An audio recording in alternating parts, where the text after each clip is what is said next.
Halo semuanya, pada topik kali ini kita akan membahas ajaran atau aliran sesat yang pernah berkembang pada era kekristenan. Baik itu dimulai dari zaman Adam hingga ke zaman kekristenan sampai saat ini. Dan sebagai referensi pada topik kali ini, kita akan menggunakan data yang didapatkan dari buku John of Damascus. Sebelum kita masuk pada topik kali ini, kita harus tahu siapa dulu John of Damascus. Santo Yohanes dari Damaskus, atau juga dikenal sebagai Chrysoroas, yang artinya sang pembicara emas. Ia hidup sekitar tahun 676 hingga 749. Peringatan tanggal kematiannya yang diterima secara umum adalah tanggal 4 Desember. Dia adalah seorang biarawan atau rahib yang memiliki banyak pengetahuan dari Surya, yang bidang pengetahuannya meliputi hukum, teologi, filsafat, dan musik. John of Damascus juga menulis karya-karya yang menguraikan iman kekristenan. Ia dibesarkan di Damaskus dalam keluarga Kristen Arab yang hidup di bawah khalifah Muslim. Meskipun berlatar belakang Kristen, ayahnya memegang jabatan publik turun-temurun yang tinggi dengan tugas sebagai kepala keuangan untuk Khalifah Abdul Malik Kundar, yang sepertinya sebagai kepala departemen pajak untuk Suriah. Ketika calon apologet itu mencapai usia 23 tahun, ayahnya yang bernama Mansur mencari guru Kristen yang mampu memberikan pendidikan terbaik bagi anak-anaknya saat John masih muda. Di saat itu juga, ia sangat beruntung, karena pada suatu hari ketika sedang di pasar, ayahnya menemukan seorang biarawan Sisilia bernama Cosmas di antara para tawanan yang ditangkap dalam penyerbuan yang terjadi di pantai Italia.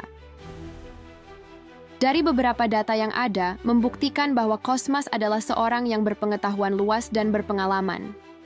Mansur mengamankan kebebasan tawanan itu dan mengangkatnya sebagai guru bagi anak-anaknya. Di bawah bimbingan Cosmas, John membuat kemajuan yang sangat pesat sehingga dalam beberapa penulis biografinya yang membahas John, ia hampir menyamai Diophantus dalam aljabar dan Euclid dalam geometri. Kemajuan yang sama dicapai dalam musik, astronomi, dan teologi. Setiap buku dari John of Damascus biasanya membahas 3 hal penting seperti berikut ini. Yang pertama mengenai bab-bab filosofis. Umumnya dinamai dialektik, sebagian besar membahas masalah logika. Tujuan utamanya adalah untuk menyiapkan para pembaca supaya bisa mengerti lebih baik lagi dari isi bukunya. Pada bab 2, mengenai penyimpangan terhadap ajaran gereja. Bab terakhir bagian ini membahas begitu banyak penyimpangan dari ajaran gereja. Dan yang ketiga, sebuah penjelasan terperinci yang tepat mengenai iman ortodoks.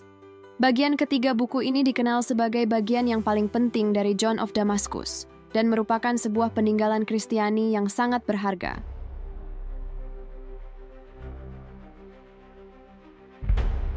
Bagaimanakah ajaran sesat yang terdapat pada buku ini? Mari langsung saja kita simak. Yang pertama adalah barbarisme. Barbarisme berlaku sejak zaman Adam hingga 10 generasi, hingga zaman Nuh.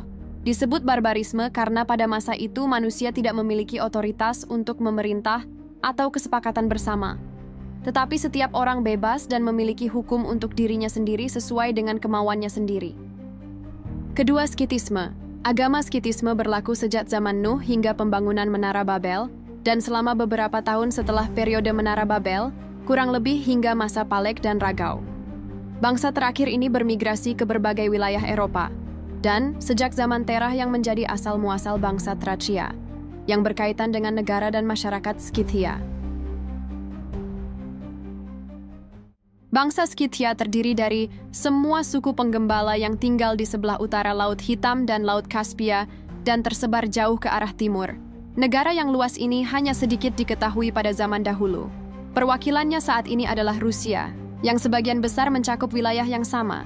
Mereka adalah keturunan Yafet menurut Kejadian 9 ayat 27. Mungkin sebagian dari kita lupa siapa Yafet. Yafet di dalam Alkitab dikenal sebagai salah satu dari 3 putra Nuh. Bangsa Scythia pada kenyataannya adalah perwakilan kuno dari bangsa Tartar modern. Sepertinya mereka berpindah dari satu tempat ke tempat lain dengan kereta yang ditarik oleh lembu. Dan mereka dapat dikenali pada monumen-monumen Mesir.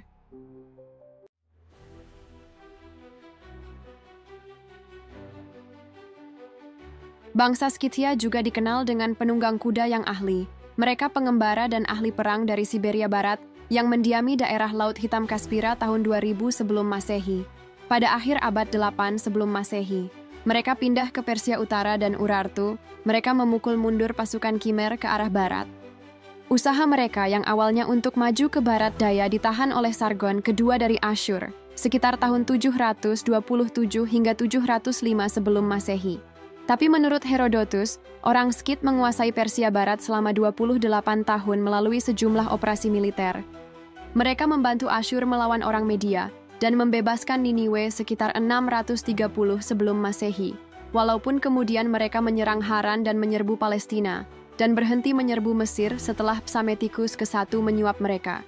Menurut Herodotus, mereka datang mendesak sampai ke daerah perbatasan Mesir dari daerah dataran Rusia Selatan.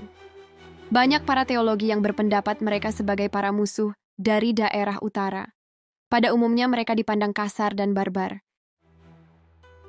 Dan yang ketiga, Helenisme. Helenisme muncul dari penyembahan berhala pada zaman Saruk. Seruk di dalam Alkitab adalah kakek buyut Abraham. Karena pada zaman itu semua orang sudah percaya tahayul, ketika manusia sudah mulai beralih ke cara hidup yang lebih beradab, mereka juga beralih ke ritual dan kebiasaan penyembahan berhala, dan mereka mulai mendewakan orang-orang yang pernah hidup di antara mereka. Pada awalnya, mereka melukis dengan warna dan membuat gambar orang-orang yang pernah mereka hormati, baik penguasa atau ahli sihir, ataupun orang-orang yang semasa hidup mereka telah melakukan sesuatu yang dianggap layak dicatat dalam hal keberanian atau memiliki kekuatan tubuh. Kemudian setelah penyembahan berhala diperkenalkan, dimulai dengan zaman Terah, ayah Abraham, mereka pertama kali menggunakan keterampilan tukang tembikar untuk membuat patung orang mati bagi mereka. Dan kemudian mereka menerapkan setiap seni dalam penggambarannya, dari tukang bangunan yang memahat dari batu, tukang emas, dan perak yang dibuat dari bahan mereka sendiri. Tetapi orang Mesir, bersama dengan orang Babilonia, Frigia, dan Fenisia, adalah orang pertama yang memperkenalkan jenis pemujaan ini dengan patung-patung dan mistrinya. Dari mereka, pemujaan ini diteruskan ke orang Yunani yang pertama pada zaman Kekrops saat itu. Kemudian jauh setelah itu, penyembahan terhadap Kronos, Ares, Zeus, Apollo, dan dewa-dewa lainnya diperkenalkan. Sekarang orang-orang Yunani disebut Hellenes, setelah seorang bernama Helenus, yang merupakan salah satu dari mereka yang datang untuk menetap di Yunani. Namun menurut sumber lain, mereka disebut dari Elea, atau pohon zaitun, yang tumbuh di Athena. Nenek moyang mereka adalah orang-orang Lonia. Menurut sumber yang akurat, mereka merupakan keturunan dari Yawan. Dia adalah salah satu dari mereka yang terlibat dalam pembangunan menara ketika lidah semua orang menjadi kacau, yang merupakan alasan mengapa mereka semua juga disebut Meropes, yaitu orang-orang yang suaranya terbagi karena pembagian lidah. Atau yang kita lebih kenal dengan Menara Babel. Menara Babel adalah menara yang dipercayai oleh Kristen dan Yahudi, di mana umat manusia setelah peristiwa air bah, disebutkan pada awalnya seluruh bumi hanya mempunyai satu bahasa dan satu logat saja. Para manusia pergi ke daerah timur dan menemukan tanah di Sinear dan tinggal di sana. Kemudian, dibuatlah batu bata dari tanah liat yang menjulang ke langit. Pada saat pengerjaan menara, Tuhan bersama para malaikatnya turun ke bumi. Tuhan pun berfirman bahwa usaha mereka ini akan gagal dan mengkacau balaukan bahasa umat manusia. Oleh karena itu, orang-orang memiliki bahasa tersendiri dan memiliki makna yang berbeda bagi pendengarnya, karena banyaknya kesalahpahaman bahasa berbagai hal pun terjadi. Seperti terjadi perdebatan, pertengkaran, hingga menimbulkan perpisahan, lalu mereka memutuskan untuk mendirikan wilayah kekuasaan masing-masing yang tersebar di seluruh bumi. Dengan demikian, Menara Babel dan kota itu gagal didirikan. Setelah itu, kota di mana Tuhan datang ke bumi untuk mengacaukan bahasa umat manusia diberi nama Babel, yang merujuk pada kota Babylon, dari Babilonia. Kemudian, seiring berjalannya waktu, Helenisme terpecah menjadi beberapa sekte seperti Pitagoras, Stoa, Platonis, dan Epikuros. Yang keempat, Yudaisme. Yudaisme telah menerima meterai sunat sejak zaman Abraham. Melalui Musa, yang ketujuh setelah Abraham, agama ini ditulis dalam hukum yang diberikan oleh Tuhan.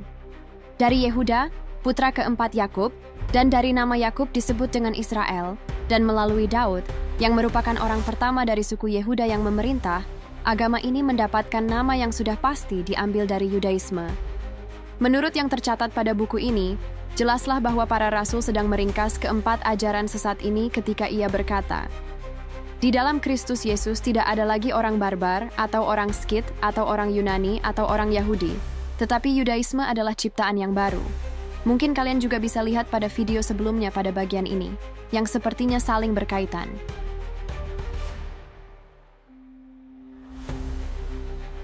Dan yang terakhir, kaum Pitagoras atau Peripatetik adalah filsafat atau aliran agama yang diyakini didirikan oleh Pitagoras dari Samos, yang menetap di Kroton di Italia Selatan sekitar tahun 525 sebelum Masehi. Tuhan menurut Pitagoras adalah monad, atau yang esa yang adalah segalanya.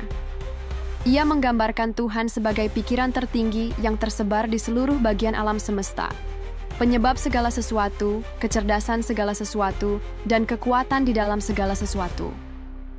Ia selanjutnya menyatakan bahwa gerak Tuhan bersifat melingkar, tubuh Tuhan tersusun dari substansi cahaya, dan sifat Tuhan tersusun dari substansi kebenaran. Pitagoras disebut-sebut sebagai orang pertama yang menyebut dirinya sebagai filsuf. Pada kenyataannya, dunia berutang budi padanya atas kata filsuf. Sebelumnya, orang-orang bijak menyebut diri mereka sebagai orang bijak, yang diartikan sebagai mereka yang tahu. Pitagoras lebih rendah hati. Ia menciptakan kata filsuf, yang ia definisikan sebagai orang yang berusaha mencari tahu. Pitagoras juga melarang memakan hewan dan melarang untuk tidak minum anggur. Pitagoras percaya bahwa semua benda langit itu hidup dan bentuk-bentuk planet dan bintang hanyalah benda-benda yang membungkus jiwa, pikiran, dan roh dengan cara yang sama, seperti bentuk manusia yang terlihat hanyalah tempat pembungkus bagi individu yang hidup. Pitagoras menganggap planet-planet sebagai dewa-dewi yang agung, yang layak dipuja dan dihormati manusia. Akan tetapi, semua dewa ini dianggap tunduk kepada satu pencipta. Sebab pertama yang di dalamnya mereka semua ada untuk sementara, seperti kefanaan yang ada di tengah-tengah keabadian. Ia juga menganut teori perpindahan jiwa dari satu tubuh ke tubuh lain, bahkan dalam kasus perpindahan jiwa ke dalam hewan dan reptil. Ia mengajarkan bahwa keheningan harus dilakukan selama 5 tahun, dan akhirnya ia menyebut dirinya sebagai Tuhan. Sebuah prinsip inti Pitagorasisme adalah metempsikosis, atau reinkarnasi jiwa. Bagi para penganut Pitagoras, siklus reinkarnasi adalah hukum abadi alam semesta. Mereka tidak percaya bahwa tindakan seseorang dalam hidup akan memberikan manfaat atau hukuman dalam reinkarnasi di masa depan. Oleh karena itu, mereka percaya bahwa bahkan manusia yang paling murah hati dan baik hati dapat terlahir kembali sebagai anjing atau tikus di kehidupan berikutnya. Penganut aliran Pitagoras juga tampaknya tidak makan kacang fava. Pitagoras mengklaim bahwa kacang mengandung jiwa orang yang telah meninggal atau bahwa kacang mengeluarkan gas yang menghilangkan napas kehidupan. Dan para pengikut Pitagoras mendukung bentuk-bentuk ketaatan beragama tertentu. Misalnya, mereka tidak makan kacang-kacangan, mereka melakukan pengorbanan dan memasuki kuil tanpa alas kaki, dan mereka mengenakan pakaian putih. Mungkin sampai di sini dulu ya teman-teman untuk bagian video kali ini.